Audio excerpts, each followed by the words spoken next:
snuggle baby. Huh, Looney Patoonie? Oh.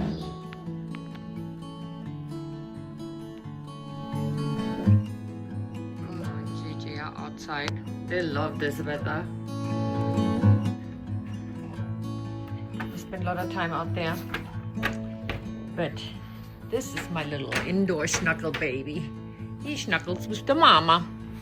So, where were we with Mama's story? Well, so the last thing we know is the mama spent hours and weeks looking at her DNA, and she found something. And she went on vacation. And while she was on vacation, the G6PD enzyme came in low. What that means is when it's low, it's low. There is not a fluctuation. When it's low, it's low.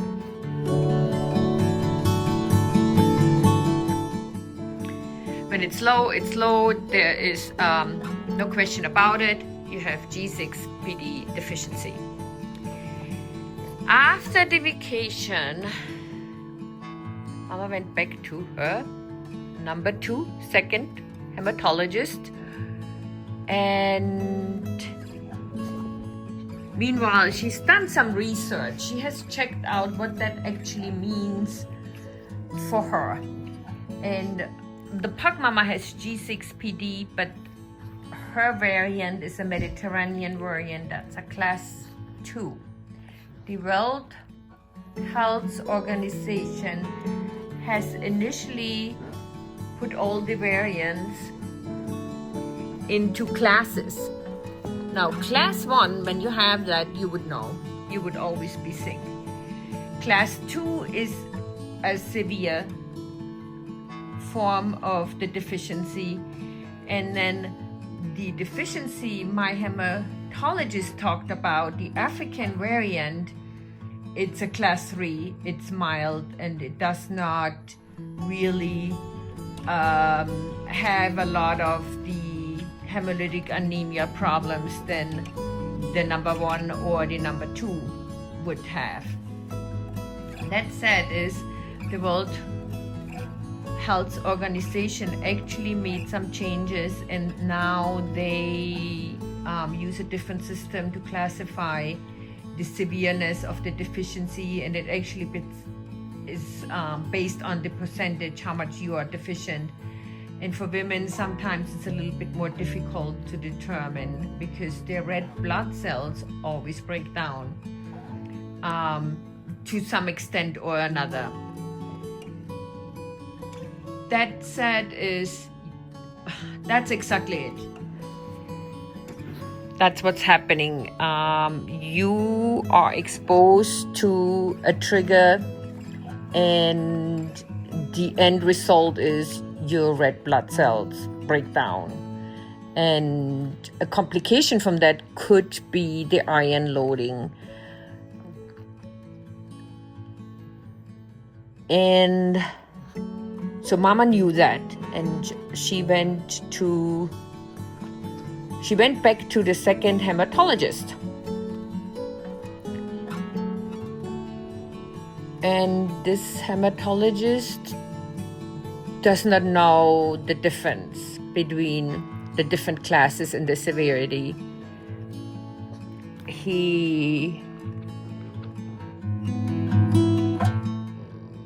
And he doesn't think that the iron loading is caused from this condition. And he just thinks that it's a protective thing for malaria, or I don't know what he thinks. This hematologist, the second one, he just basically does not know any of these details about the different classes, the severities. He just thinks that just the genetic makeup, it's not relevant. And he still try to find the iron loading. And so he's done a lot of tests. I actually saw him yesterday, what will be 2 days ago when I post this video. And He just ignored the G6PD at all. Even so, PugMomma done the research, but he doesn't know that. I wanted to see what he knows. PugMomma has done the research because of the last visit with this hematologist, and she knew that he wasn't taking her serious, or he wasn't taking this condition serious. And so after my vacation, I actually went and I had another phlebotomy, and I was really sick for 3 days after that one too. And I just decided this time around, I'm not going to have a phlebotomy until after the holidays, because I don't want to feel that way again. And so I am not happy that this doctor knows nothing. What happens when you have G6PD deficiency? You are supposed to avoid certain foods, all legumes, beans, soy, peanuts, and a few others, mint, and there's a bunch of other things. And you cannot take certain medicines. But also what happens is, because you don't have enough of that enzyme, oxidative stress will can cause a hemolysis, depending on now how much you are exposed. And oxidative stress is a lot more than just food and medicines. It's it could be regular stress, it could be too much exercise, but it can also be ingredients in your hair shampoo, or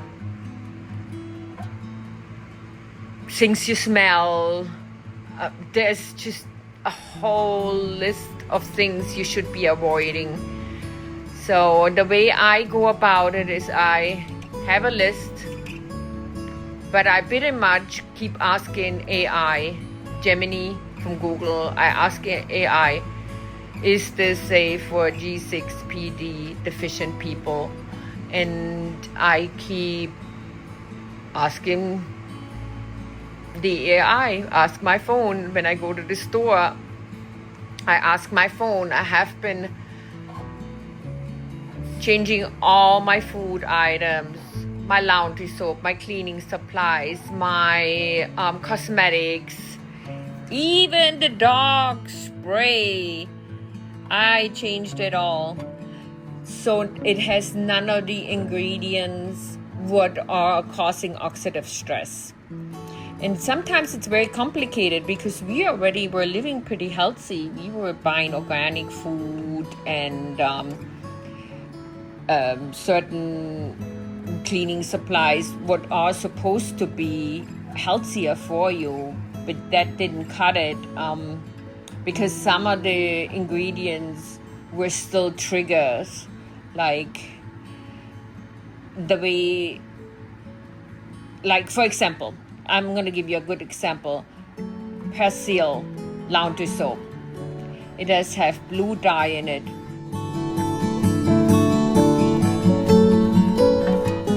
Blue dye is a trigger for G6PD deficient people.